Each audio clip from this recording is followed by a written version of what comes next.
Bom dia a todos. 9 horas, então vamos começar o nosso workshop. Para quem ainda não me conhece, eu sou a Larissa, faço parte do departamento de marketing aqui da Enterprise. Gostaria de desejar uma boas-vindas a todo mundo ao nosso workshop. É um prazer ter vocês aqui com a gente, tá bom? Preparamos um conteúdo super legal, super interessante, cheio de muito aprendizado para vocês hoje. Então, fiquem ligadinhos aí. Se vocês tiverem perguntas, pessoal, podem mandar aqui no chat. A gente está acompanhando o chat, tá bom? É, fiquem à vontade para mandar. Como esse workshop são 3 temas, a gente dividiu, vai ter um intervalo entre esses temas, tá bom?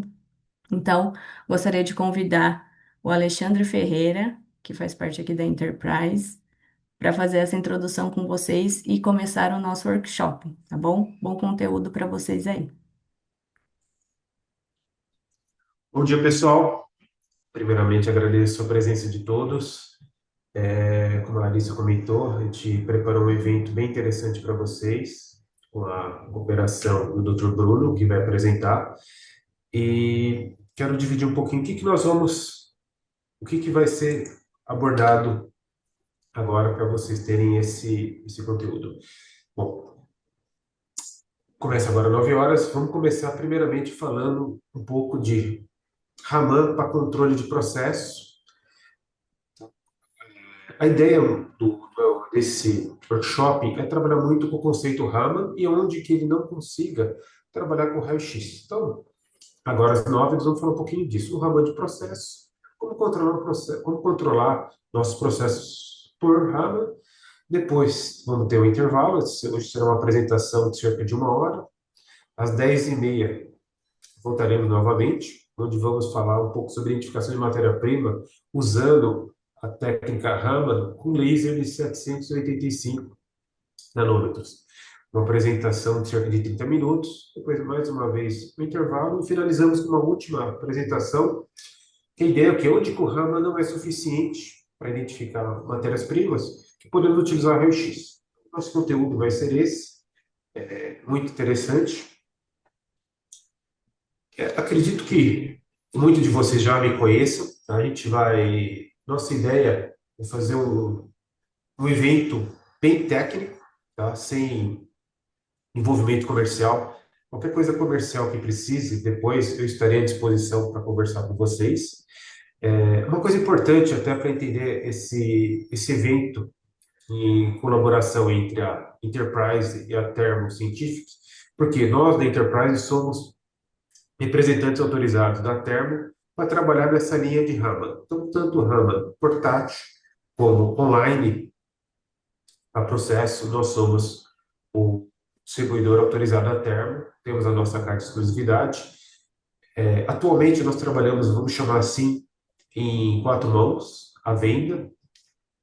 A Thermo faz a parte comercial, toda a parte técnica, depois nós da Enterprise entramos com a parte de suporte. Então, treinamento, manutenção, garantia, somos nós. Os clientes que já possuem nosso equipamento têm muita familiaridade disso, precisando de peças, suporte, tudo conosco, tanto eu como o Giliardi, que é o nosso especialista, que hoje ele não está com a gente porque ele está em campo e em cliente, como o Marco Souza, que é o nosso gerente de manutenção. Então, são as pessoas principais. O Gabriel, que cuida da parte de peças. Então, são nós, todo o time Enterprise que está. Junto conosco também tem o Bruno, o doutor Bruno, que faz essa parte de suporte, o Alessandro Paixão, que é o gerente termo dessa linha, o Francisvaldo também, que cuida conosco dessa parte comercial. Bom, vamos seguir um pouquinho, eu quero apresentar, com muito prazer, apresentar o doutor Bruno Zorno, que fará hoje essa apresentação do conteúdo. Dr. Bruno já está na Termo há 3 anos. Não sei se muitos conhecem, mas a Termo tem um laboratório o SEC, que nós chamamos, que é um laboratório de experiência com o cliente, que fica em São Paulo, perto da USP, do shopping Morumbi. Então, vocês estão convidados também, porque nós vamos apresentar aqui. Mora Alexandre, quero conhecer. Se for um portátil, levamos para vocês. Se for um online, há possibilidade de apresentar no SEC. ou até em campo esses equipamentos. Bom, o Dr. Bruno ele tem graduação em Química pela Unicamp, depois a vivência dele pós-graduação, na graduação, já vem muito voltado para essa parte de espectrometria vibracional. Então, tanto na parte de Raman, NIR, com espectroscopia, depois a parte de doutorado dele, ele já trabalhou um pouco mais com essa parte de computacional para materiais e finalizou aí com pós-doc, mais voltado para essa parte de espectrometria. Então, ele é uma pessoa extremamente com a vivência em técnica espectroscópica, depois trabalhando na parte em campo, dando suporte para nós. Ele é responsável também para a América Latina. Até agradeço o Bruno antecipadamente pela agenda, porque semana passada ele estava no Peru, no anterior ele estava na Jamaica, eu tive com ele na Colômbia esse tempo atrás, então uma agenda bem apertada. Obrigado imensamente, Bruno, por estar aqui. Agora deixo contigo a apresentação, querido. Obrigado pela apresentação, Ale. Eu sou doutor, mas eu não sou médico, tá? Eu sou químico, então pode me chamar de Bruno mesmo, que tá tudo certo, beleza? Bom, como ele disse, eu sou cientista de aplicações para essa parte de espectroscopia molecular, tá? Então, para toda a linha, né, de portáteis e de bancada, para NIR, FTR, infravermelho, NIR, né, que é o infravermelho próximo, também para Raman e o VVIS, tá? Então, e também os portáteis de fluorescência de raio-x, tá bom? Aqui tá meu e-mail, né, bruno.soares@thermofisher.com. E aí, então, se vocês tiverem, né, se vocês quiserem anotar e quiser trocar uma ideia depois, eu tô aberto a isso, tá bom? Bom, então vamos iniciar nossa conversa. Eu vou falar sobre utilização de Raman, tá? Para controle de processos, tá? Para falar sobre isso, é óbvio que a gente tem que falar sobre a teoria de Raman, o que é Raman e tudo mais.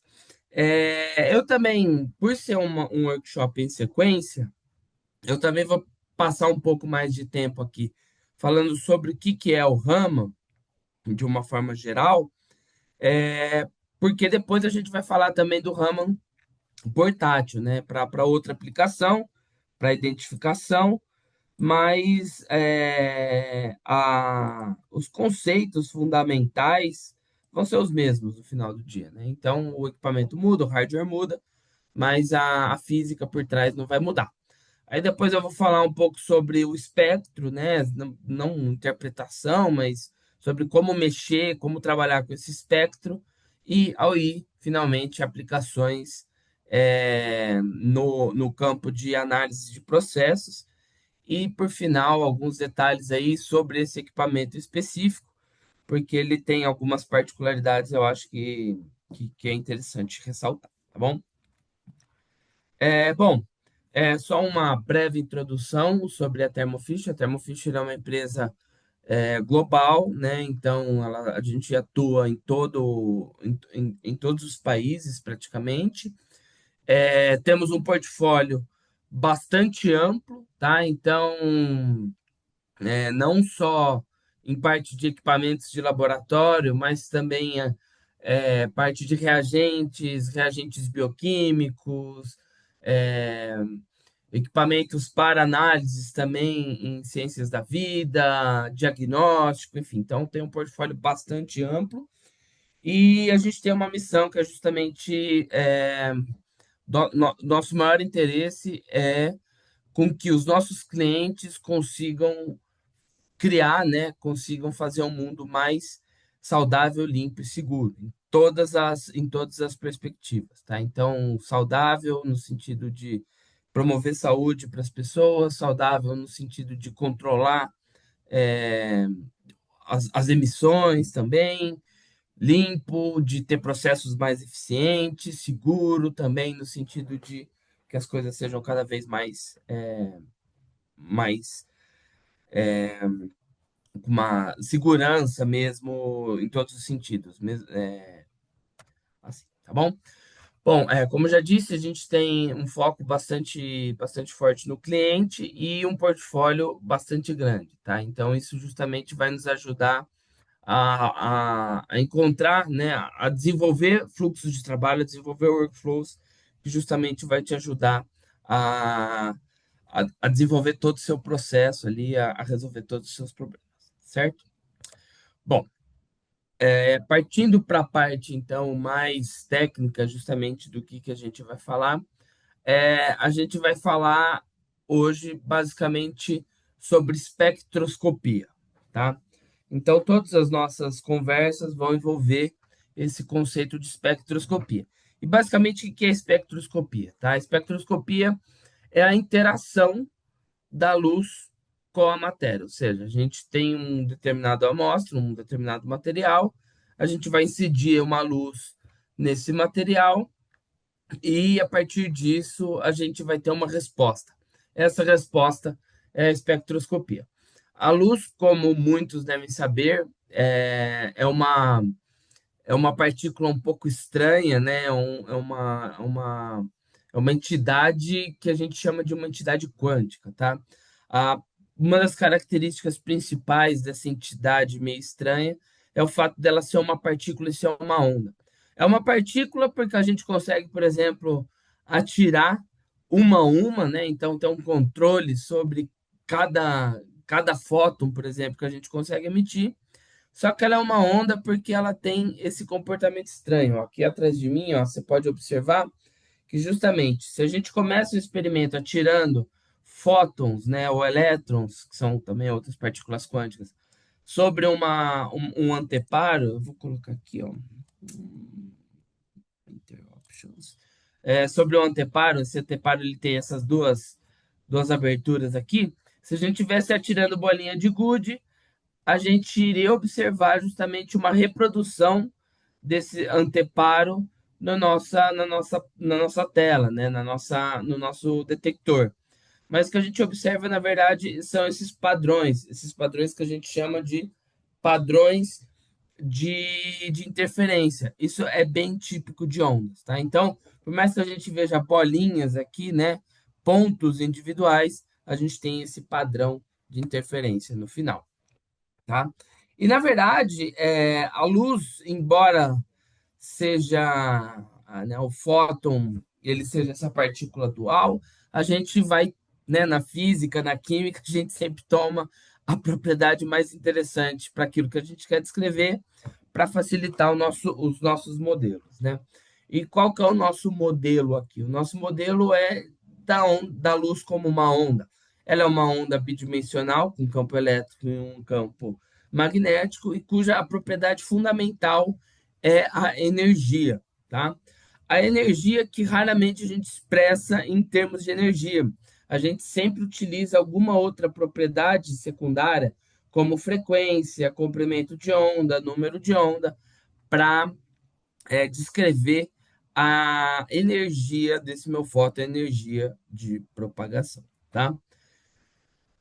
Fato é que a gente tem, na verdade, um espectro eletromagnético, ou seja, a gente tem ondas em todas os comprimentos de ondas, em todas as energias, e que, obviamente, a nossa referência é o visível, né? Que é aquilo que os nossos detectores, os nossos olhos, conseguem captar, que são ali, né, na região aqui vamos falar em comprimento de onda, na região dos nanômetros, tá? Então, de mais ou menos 300 a 800 nanômetros é o que a gente consegue enxergar.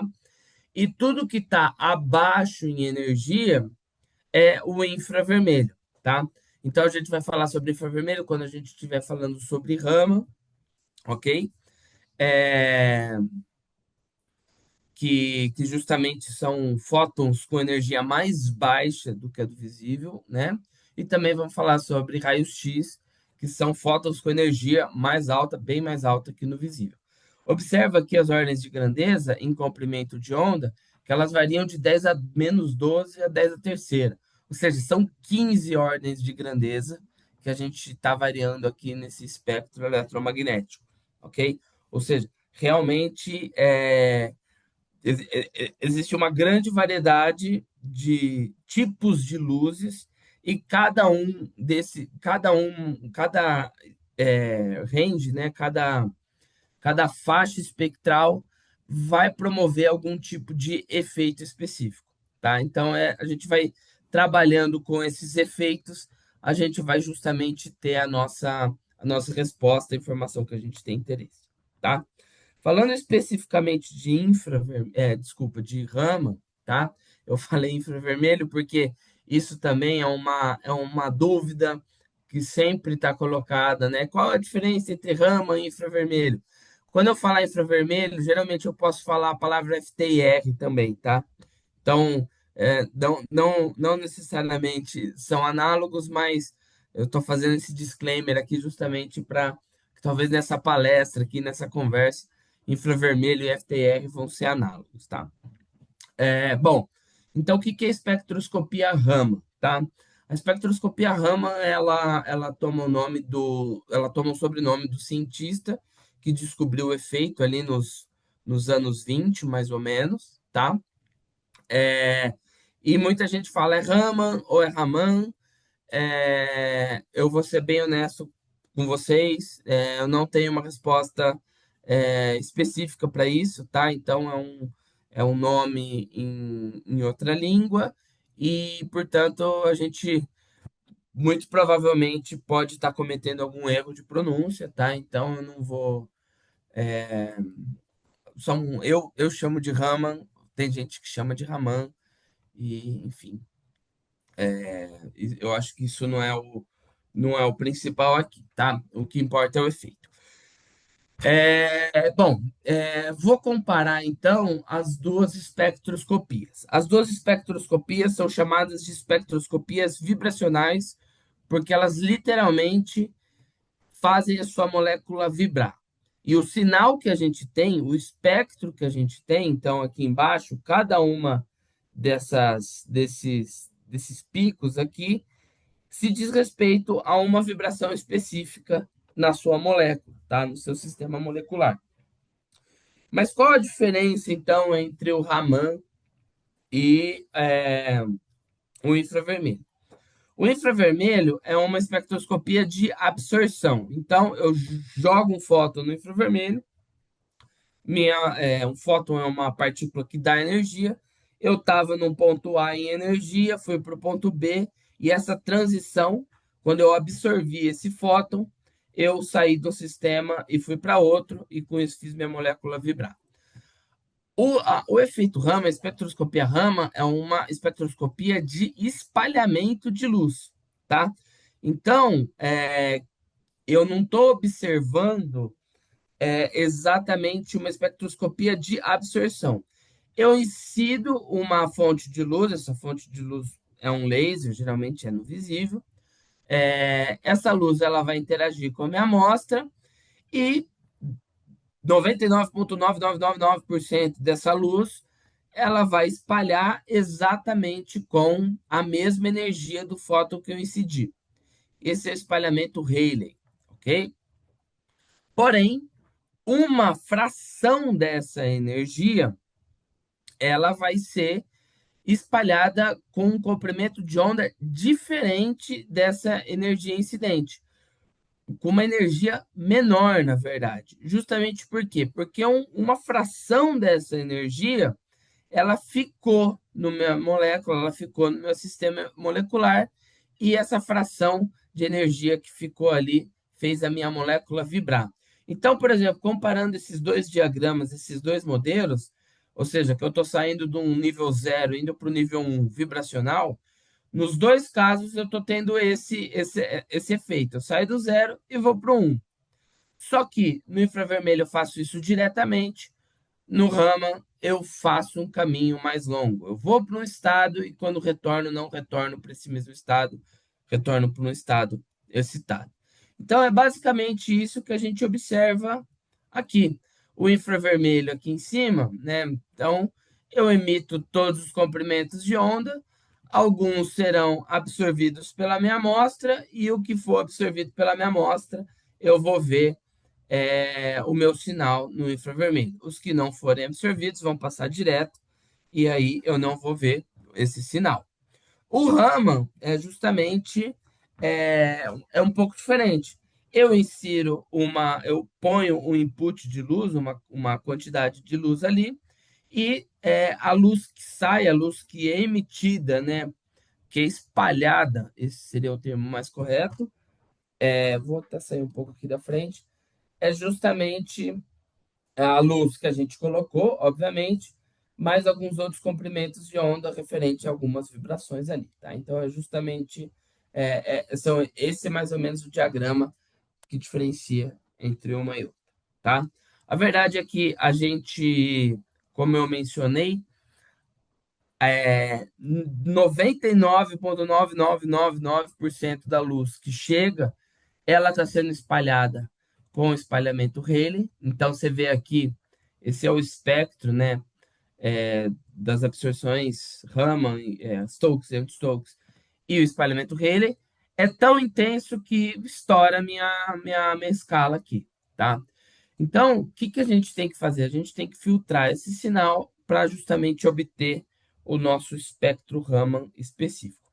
E na verdade que a espectroscopia Raman, geralmente a gente fala em diferença, né? A diferença entre a energia do fóton incidente e o fóton que chegou no meu detector, né? Então, o fóton que chega no meu detector, que é esse caso aqui do vermelhinho, ele sai em verde e chega aqui no vermelho, tem uma diferença. A diferença de energia justamente está na casa ali do infravermelho, dos centímetros a menos um, tá? Mas a espectroscopia infravermelha, a espectroscopia Raman, embora sejam espectroscopias vibracionais, embora estejam literalmente fazendo nossa molécula vibrar, não necessariamente o sinal que você vê você vê no outro, tá?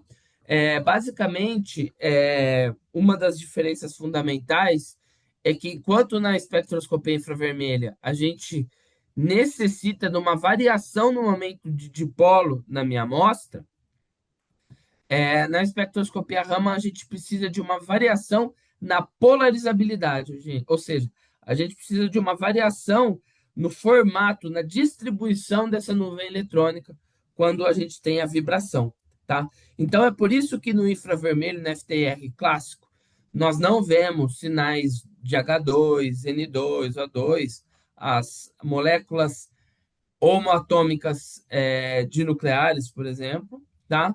E a gente vai ver esse sinal no RAM, ok? Na verdade, muitas das moléculas, né, muitos dos sistemas moleculares, existem sinais que são. Opa, cadê meu mouse aqui? Uh, Nossa, desculpa, gente. Acho que computador,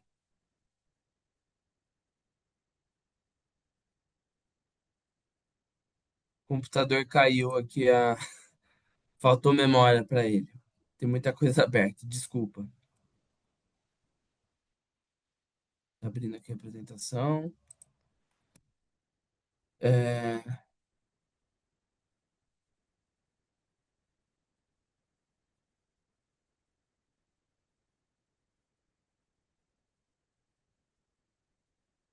tudo certo agora? Voltei? Voltou, Bruno. Ah, desculpa, gente. Bom, então retomando. Não necessariamente o que a gente observa em rama a gente vai observar no infravermelho e vice-versa. Porque existem vibrações que são ativas em um e vibrações que são ativas em outro. O exemplo do CO2, algumas dessas vibrações aqui elas são ativas justamente no Raman e inativas no infravermelho e vice-versa, tá? Quando a gente tem uma molécula extremamente simétrica, como CO2, como benzeno, tudo que é ativo em um não vai ser ativo no outro. Isso é uma regra de seleção, né, que chama princípio de exclusão mútua. Só que quando a gente tem a introdução de uma assimetria no meu sistema, alguns dos sinais eles começam a aparecer nas duas espectroscopias, tá? Portanto, uma não é melhor que a outra não é melhor que uma, elas são complementares, tá? Então, existem sinais que se só vê em uma, sinais que se só vê em outra, e sinais que você vê nas duas, tá? Então, se você quiser ter uma caracterização completa do seu material, você precisa usar as duas espectroscopias, tá?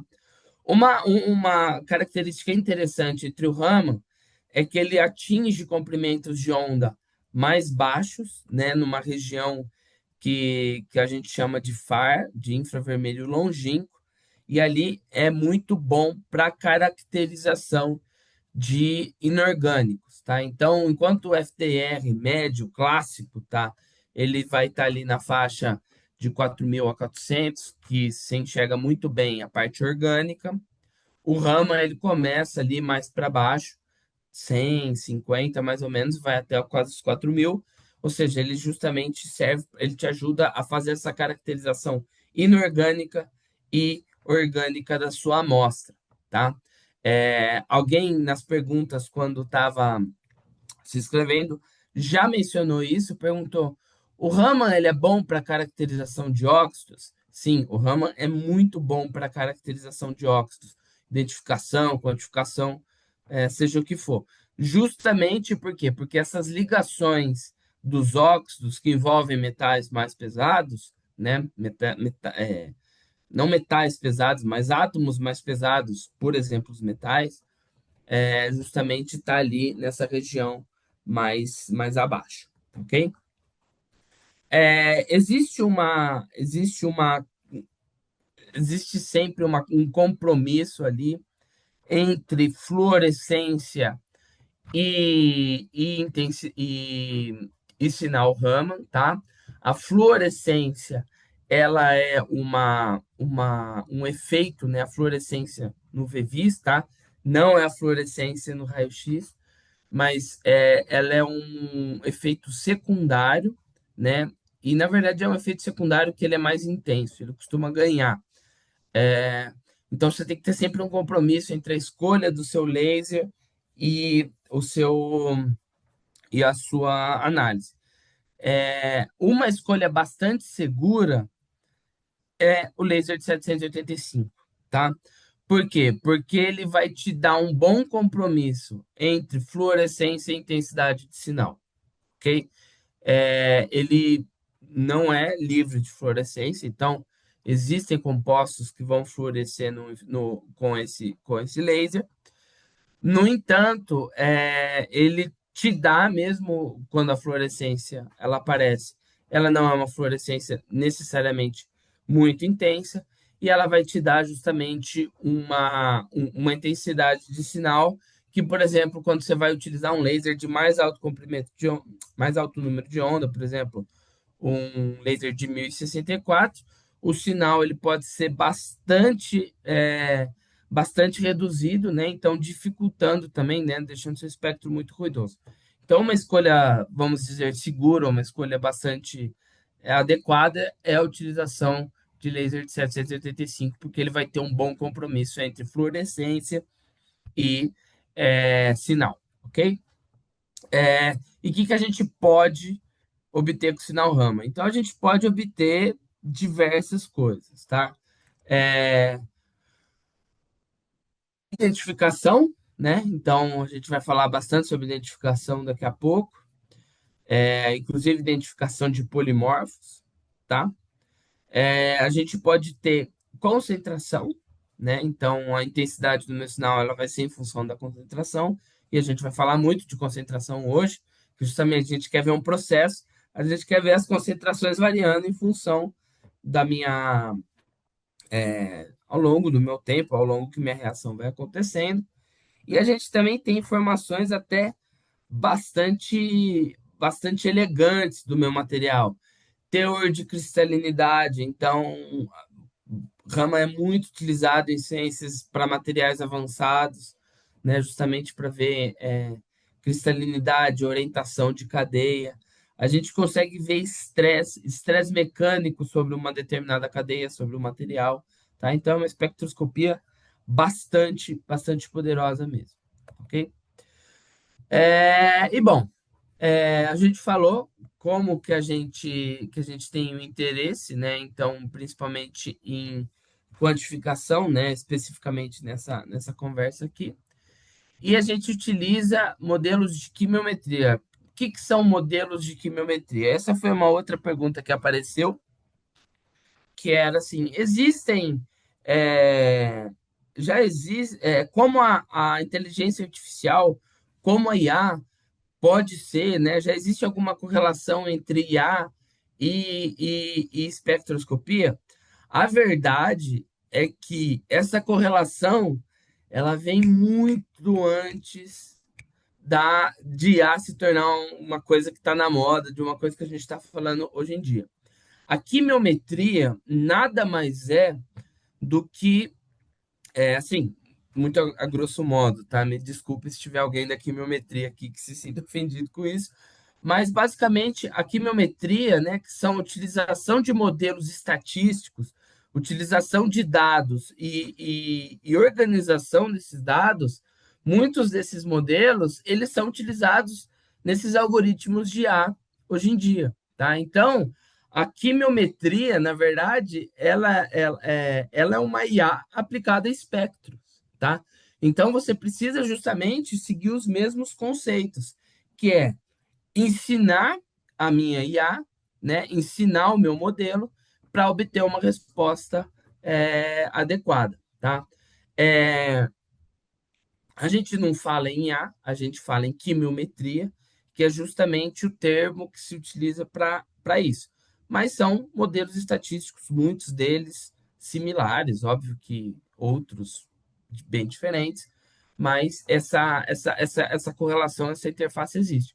E isso existe desde os anos 70, talvez, tá? Justamente porque vem sendo cada vez mais poderoso, né, com o avanço das técnicas estatísticas e das máquinas também para fazer esse processamento de dados.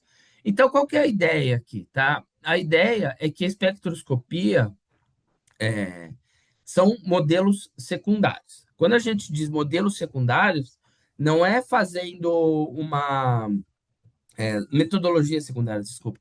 Não é fazendo uma depreciação sobre a técnica que eu gosto muito de estudar, mas é uma técnica que você precisa de um modelo primário, né? Um modelo que você garanta uma concentração, que sabe a priori, para inserir essa informação no modelo secundário e aí fazer a minha análise, tá? Então eu preciso de ter as minhas amostras, ter os meus padrões em concentrações conhecidas, dadas por uma metodologia primária. Por exemplo, cromatografia é uma metodologia primária, HPLC é uma metodologia primária, uma balança, uma formulação conhecida também é uma metodologia primária, criar, criar soluções com concentração conhecida é uma metodologia primária. Existem outras metodologias primárias aí, por exemplo, extrações por Soxhlet, Fischer, enfim. Tendo essas informações, tendo essas amostras padrões com concentrações conhecidas, a gente mede isso com o nosso espectrofotômetro, com o nosso Raman, por exemplo. Cada amostra vai ter uma intensidade de sinal respectiva à concentração. Em geral, subiu a concentração, subiu o sinal também. Com isso, a gente cria um modelo matemático e estatístico para a nossa curva de para nossa curva de calibração, para a nossa curva de concentração. E esse modelo matemático e estatístico, existem as mais variadas metodologias para fazer isso, tá bom? Mas esse é o processo, o fluxo inicial, tá? Que é justamente isso que eu estava mencionando, né? Então, a ideia é você colocar uma informação. Então, qual que é a nossa informação? É o nosso espectro, tá? A nossa informação espectral esse é o nosso resultado experimental. Esse resultado experimental faz-se uma análise desses dados, né? Uma análise que pode ser, né? A gente vai ver exemplos de quantificação ou de classificação, e aí a gente chega com uma informação no final, tá? É, existem N formas de você criar essa, essa, essa curva de calibração, N maneiras de utilizar a quimiometria e modelos de quimiometria. Uma coisa que é muito importante aqui é o seguinte: você dá você põe uma informação, você aplica o modelo estatístico, o computador vai te dar um resultado. Esse resultado ele é estatisticamente válido, esse resultado ele é real, esse resultado ele representa a realidade. Essa é uma outra história, tá? E é justamente esse o nosso trabalho muitas vezes, avaliar se esses resultados que eu estou tendo, se eles têm, né, se eles têm viabilidade, se eles estão querendo de fato representar o nosso sistema.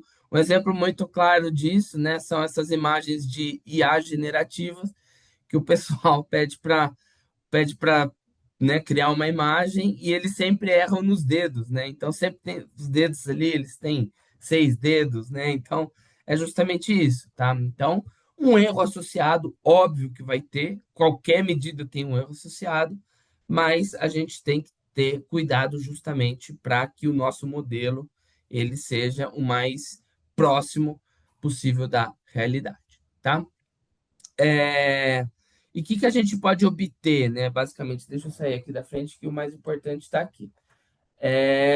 Qual que é a nossa informação principal? A gente tem a espectroscopia, a gente tem os dados, a gente tem, né, as assinaturas de cada uma das amostras, o lactato e a glicose, cada uma vai ter seu espectro, e o nosso modelo ele vai poder fazer uma identificação baseadas na assinatura espectral ou uma quantificação baseadas na intensidade, tá?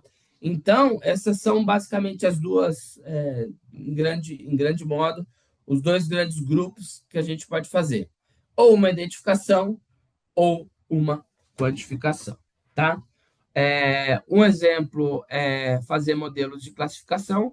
Um modelo de classificação é justamente o PCA. PCA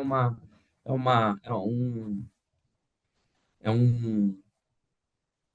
um modelo estatístico muito utilizado e ele justamente vai pegar. Então, a gente tem aqui moléculas extremamente complexas, né? Ácidos nucleicos. Esses ácidos nucleicos, eles têm pequenas variações, mas têm variações espectrais, variações as quais a gente visualmente pode ter alguma dificuldade em observar, mas o algoritmo, o computador, ele justamente vai perceber essas sutilezas espectrais, diferenças entre intensidades de bandas, presenças entre ombros, né? Então, essas sutilezas espectrais e separar e agrupar cada uma das suas amostras em um grupinho, tá? Então, esse gráfico geralmente ele representa, né? Você observa aqui que existem grupinhos que vai me ajudar a classificar a presença de uma amostra. Então, se eu tenho uma amostra desconhecida, eu tiro o espectro e aí o meu resultado vai ser, olha, essa sua amostra desconhecida, ela está pertencente a esse grupinho aqui específico, com algum intervalo de confiança, ok? Outra possibilidade é a quantificação, né? Então, aí você, nesse caso, você tem uma regressão linear, né? Então, linear pode ser não linear, mas as regressões lineares são mais fáceis da gente trabalhar. E justamente a gente vai ter uma curva, uma resposta entre a concentração e e o meu sinal, tá? É, o que se usa muito para avaliar isso são as figuras de mérito, tá? Então, justamente, você tem os seus gráficos de correlação entre aquilo que você mediu e aquilo que você esperava, e aí, além dessa correlação, você tem que ver os erros associados, a linearidade do seu modelo, a dispersão dos erros, enfim, fazer essa análise que a gente comentou que é extremamente importante, tá? Uma coisa muito importante aqui para a Raman, para a criação de modelos para espectroscopia Raman, opa, desculpa, passei antes, é justamente os pré-tratamentos, tá? Geralmente é importante fazer pré-tratamento em qualquer que seja seu modelo, mas para Raman isso é muito, muito importante. Lembra que a gente falou lá no começo que a espectroscopia Raman não é uma espectroscopia de absorção?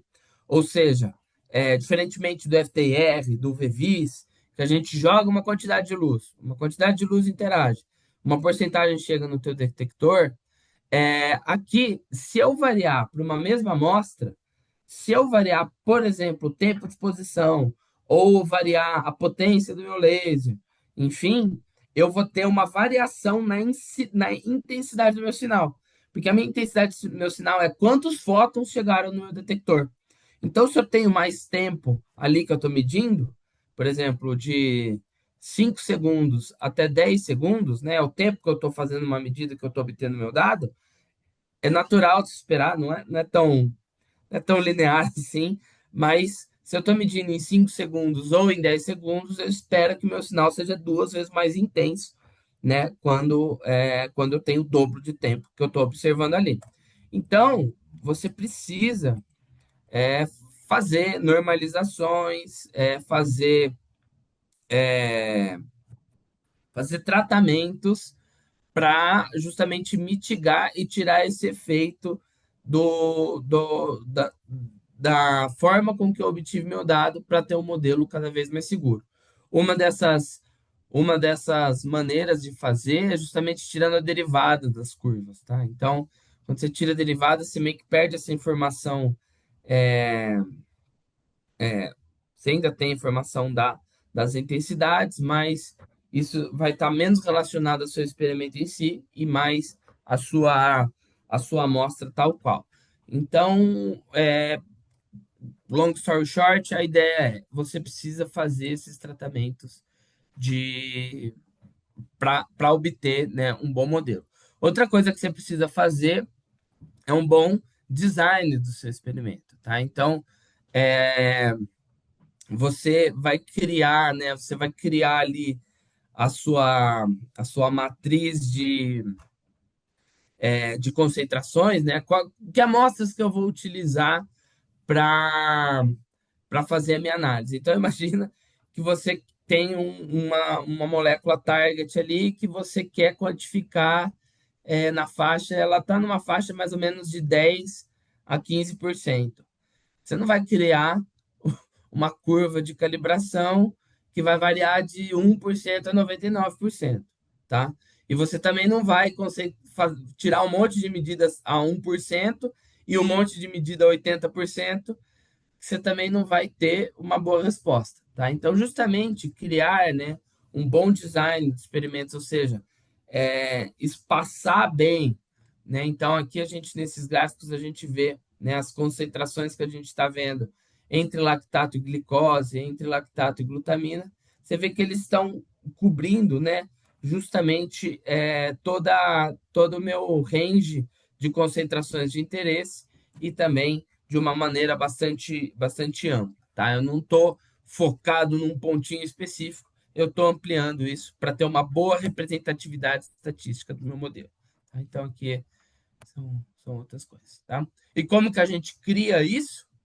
Tem os dados brutos, seleciona a região de interesse. Então, por exemplo, a gente não tem interesse muito é, na região da água. A água está ali para todo mundo. A gente tira a água fora. O começo do espectro está muito ruidoso. Tira essa parte fora. Ou seja, seleciona uma região ali que você tem informação espectral interessante. Você cria, é, você cria seu modelo, né? Você faz um pré-processamento, você cria seu modelo, você obtém seus resultados, você avalia se seu resultado está adequado. E aí você tem um modelo estatístico, tá? Então, não precisamos entrar em detalhes aqui. Isso daqui são alguns resultados de glicose, glutamina e lactato, né? E também a ideia é, né, esse é o resumo, né? Então, o que que a gente obteve, quais são as nossas figuras de mérito, né? Quais são as nossas é, as informações estatísticas para além da reta, para a gente dizer, beleza, nosso modelo ele está adequado, ele não está enviesado para alguma coisa, eu posso utilizar ele para medir uma determinada amostra. E a ideia é justamente isso. Você criou seu modelo, você vai colocar isso num reator, por exemplo, num bioreator, tá? Então a gente pode fazer esse exemplo de um bioreator pequeno. A gente faz esse treinamento, faz essa primeira análise, depois a gente vai fazer um teste. E o que que a gente obtém é justamente as curvas, né? Então, ó, o que que é o controle do processo? É as curvas dessa determinada propriedade em função do tempo. Então, por exemplo, aqui em azul, a gente tem a nossa concentração de glicose em função do tempo, tá? E em verde, a gente tem a análise, vamos dizer, offline. Então, a pessoa ali cotou aquilo, levou para o HPLC e mediu no HPLC, por exemplo. Então, você observa que você tem uma boa correlação entre a análise que você fez do seu processo, a concentração em função do tempo, quando comparada, né, a uma metodologia offline. Tá? Então, aqui tem várias das propriedades que a gente estava querendo medir nesse nosso meio racional. E observa que não são só.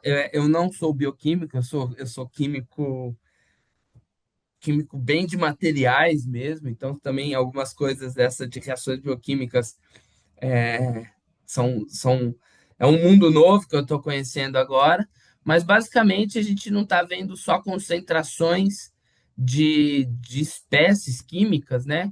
Tem algumas também, algumas propriedades até que eu diria, que eu chamaria de físicas, né? Como, por exemplo, pressão, osmolaridade, enfim, do meu sistema. Então, a gente pode não se ater, né? Por quê?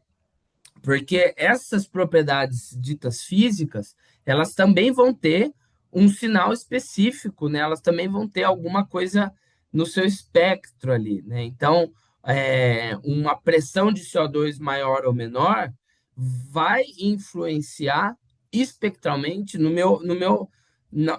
minha composição química ali, ou com CO2 dissolvido, por exemplo, ou com algum complexo que se forma ali, mas de alguma forma você tem essa correlação que não necessariamente precisa ser direta, em miligramas por litro, mas você vai ter um efeito mesmo dessa propriedade física sobre a sua composição química ali. Eu tirei o espectro, eu tenho essa informação química, eu consigo fazer essa correlação depois com alguma outra propriedade, tá? Então isso também é uma coisa bem interessante. E a ideia é, se eu conseguir fazer isso para o sistema piloto pequeno, eu também consigo escalar isso, né, para sistemas maiores, ok? Então, também, justamente, a gente consegue ver essa boa correlação entre os dados que a gente obtém é, do processo e também depois conferindo eles, dando double check ali externamente, tá? E aí também é, todas as informações, né, desse experimento em específico, né, com a viabilidade estatística e tal, estava valendo ou não, ok? Outra coisa interessante que você pode fazer se você tem controle em tempo real das suas concentrações, né, você pode, por exemplo, utilizar isso para controlar seu processo. Imagina que você tem sei lá, uma fermentação, por exemplo. Enfim, você tem interesse, essa fermentação, né, precisa de insumos, precisa de glicose para continuar acontecendo. Eu estou vendo que a minha glicose está baixando, tá?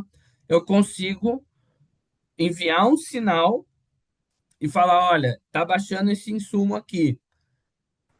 Por favor, tá chegando no nível crítico de concentração, coloque mais desse insumo dentro do meu meio racional, tá? Então, além de você fazer esse controle das reações em função do tempo, você também consegue configurar e controlar uma resposta do seu sistema, uma resposta do seu processo para mitigar, por exemplo, uma concentração que está baixando a um nível crítico, por exemplo, tá? E é só para. Esse é mais ou menos um sistema desse. Então, você tem o seu meio racional, o seu reator, você tem o equipamento que vai fazer a análise, né? Então, in situ ali, e aí você tem o controlador de processo e dizer, ó, preciso de aumentar, preciso pôr água no meu sistema porque a concentração está ficando muito alta. Preciso pôr açúcar no meu sistema porque a concentração está ficando muito baixa. Enfim, esse tipo de coisa, tá?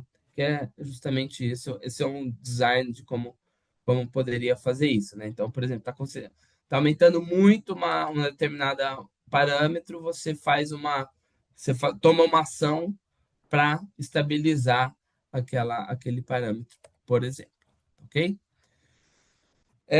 Você consegue também fazer controles, né? Então, bastante precisos, por exemplo, de concentração proteica, tá? Proteína também são biomoléculas bem complexas, tá? E que você também, com a espectroscopia Raman, você consegue fazer alguma diferenciação delas e, portanto, fazer concentração, obter curvas de concentração de proteínas, tá? Esse daqui é justamente comparando o dado que você tem com o Raman, né, com a espectroscopia Raman, e com o VEVIS. O VEVIS, ele é uma técnica, bom, como eu disse, eu não sou especialista nessa parte de bioquímica, mas quem trabalha muito com isso, trabalha muito com VEVIS, concentrações ali nas bandas iniciais, ali no 280, né? A concentração de 200, A280 por A260, que é justamente você vai vendo concentração de proteínas ali, então vamos dizer, uma técnica ouro para isso. Então você vê que tem uma correlação bastante boa entre os dados. E com o Raman, na verdade, você tem até algumas, vamos dizer, algumas características que com o VV você não consegue chegar. Por exemplo, o efeito da matriz.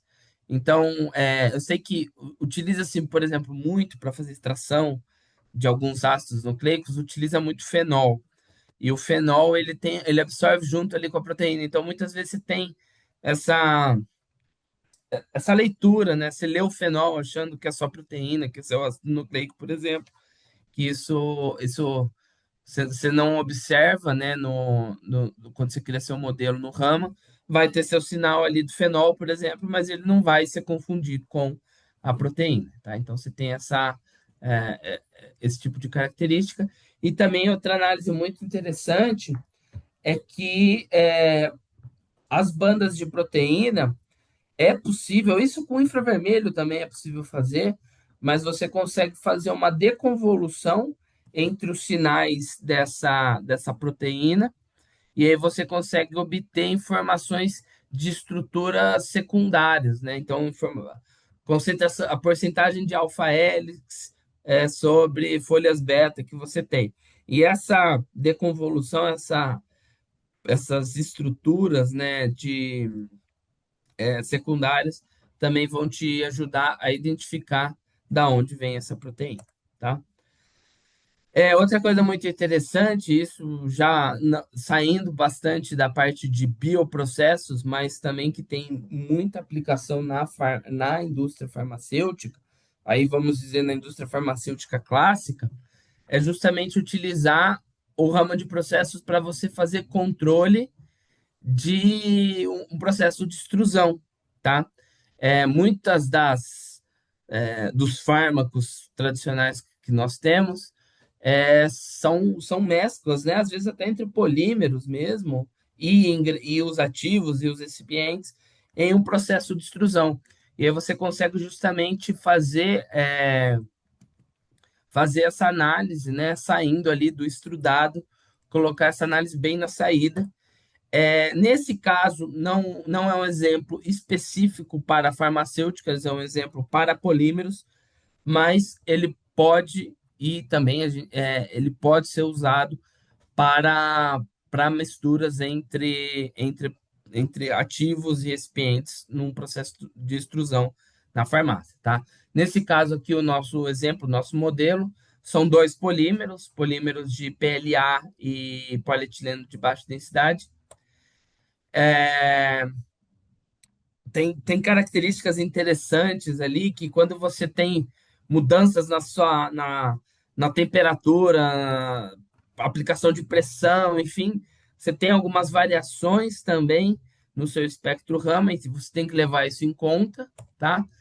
Mas durante o processo de extrusão, que nesse caso, que esse modelo está fazendo é justamente avaliar quando você tem um processo, né, de colocar um polímero no seu sistema, quando você troca isso, você consegue avaliar isso em tempo real, essa troca. Você poderia, por exemplo, também avaliar em tempo real a concentração de um ativo dentro de uma matriz polimérica, que é ali, por exemplo, seu fármaco, né, dentro de uma matriz de recipientes também, tá? Então, essa é mais ou menos a ideia. É, justamente a ideia de você ter um rama é que você consegue fazer isso, né? Esse produto específico, esse rama de processo específico, você consegue monitorar seu processo e a graça aqui é fazer isso inline, né? Em linha, ou seja, você não precisa alicotar, né? Que um processo clássico, né? Então, muitas das pessoas fazem isso. Tá tendo sua reação ali, tira uma alíquota, leva para o HPLC. Isso é o que se chama de análise at-line. Ou uma análise online, que é você fazer um bypass ali, por exemplo, tá? É possível fazer isso com o Raman também, mas outra coisa que é muito vantajosa é justamente colocar e fazer análise inline, ou seja, inserir uma sonda dentro do seu meio reacional, dentro do seu reator, e com isso, né, tomar suas medidas ali para frente. A verdade é que, como eu mostrei nos primeiros slides, é, você tem uma ampla gama de aplicações aqui. Eu falei muito sobre bioprocessos, dei um exemplo sobre uma farmacêutica, um exemplo de como poderia ser aplicado numa farma tradicional, mas esse carinha aqui você consegue ir para outras coisas bastante amplas e diferentes. Análise de concentração de hidrocarbonetos durante uma extração ou durante um processo de transferência de, de combustíveis. Você consegue fazer análises é, de reações químicas em escala laboratorial, tá? Então, assim, ele realmente é bastante versátil, né? E justamente você consegue fazer essa análise em tempo real, tá? Né, aí já mais falando sobre o equipamento em si, ele é um equipamento bastante simples, tá?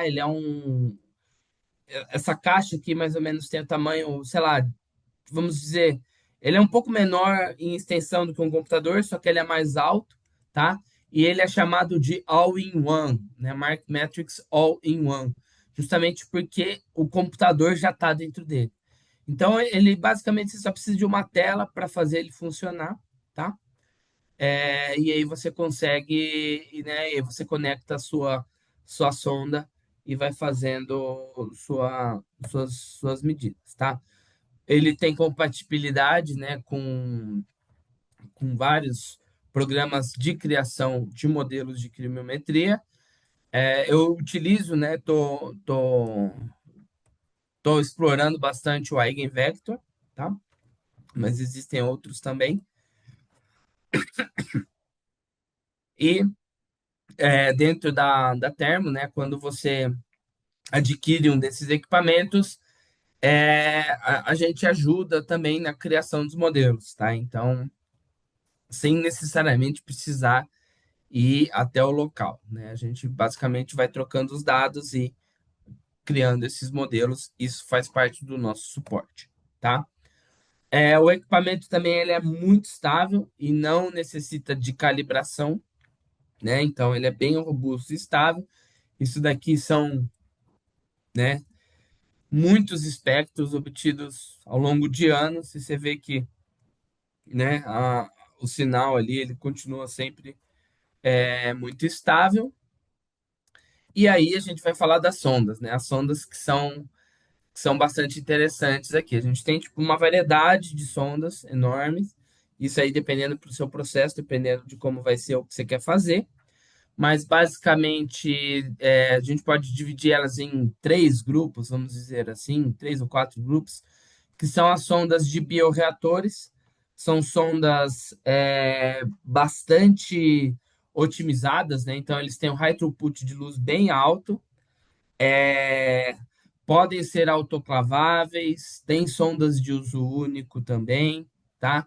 Então elas têm esse encaixe aqui bastante característico para bioreatores, tá? E tem também sondas, vamos dizer assim, mais robustas. Então, imagina que você não tem. Para biocoisas, a gente nunca vai ter temperaturas e pressões altas. Mas existem situações que você quer colocar a sua sonda a menos 20 graus, em uma pressão de, sei lá, 10 atmosferas, tá?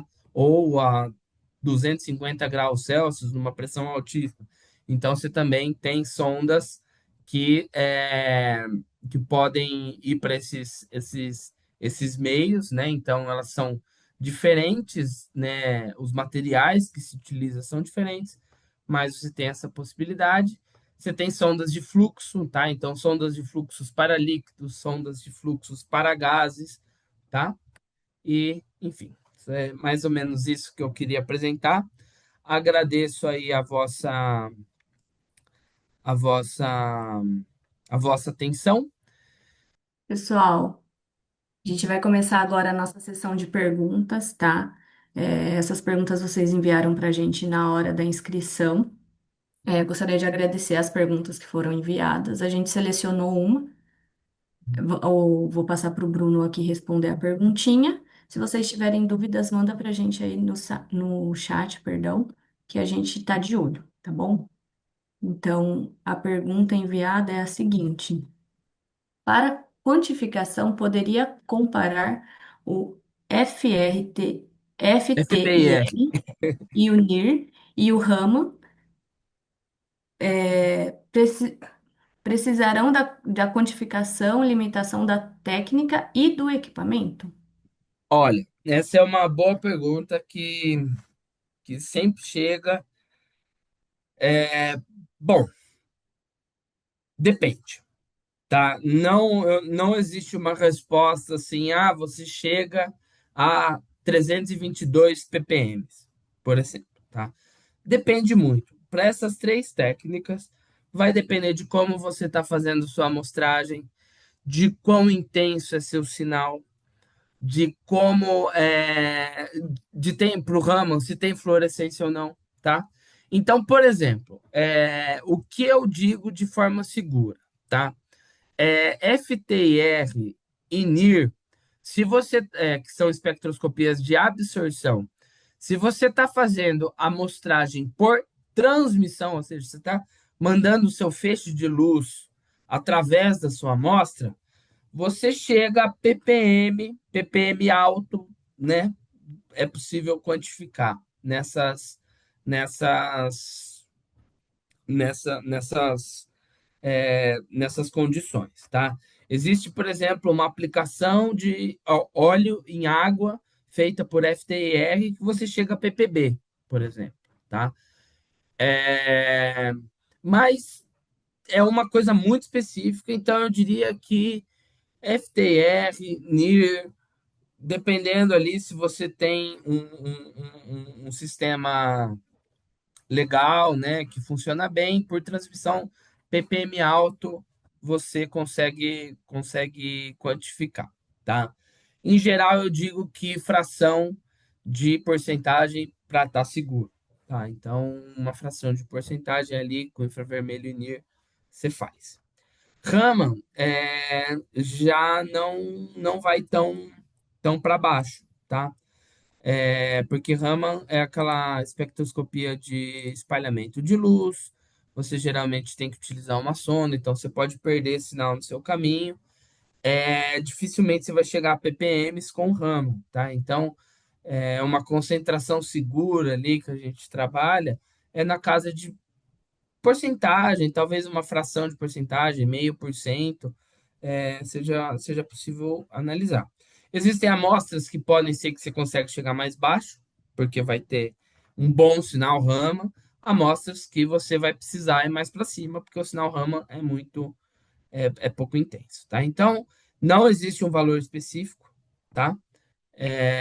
Vai depender bastante da sua amostra, mas para FTIR e NIR um pouco mais para baixo, ppm alto, para Raman, fração de porcentagem você consegue trabalhar tranquilamente. Sobre as precisões, isso vai também depender muito de como você criou o seu modelo, seu sistema, né? Se seu sistema se o seu experimento ele tá bem desenhado,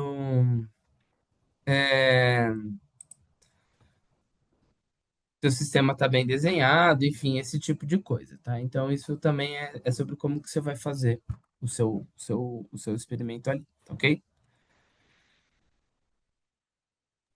Legal, obrigada, Bruno. Gostaria de deixar para vocês aí na tela os nossos contatos, tá? Entrem em contato com a gente, caso vocês tenham ficado com algumas dúvidas específicas, a gente tem o prazer de esclarecê-las, tá bom?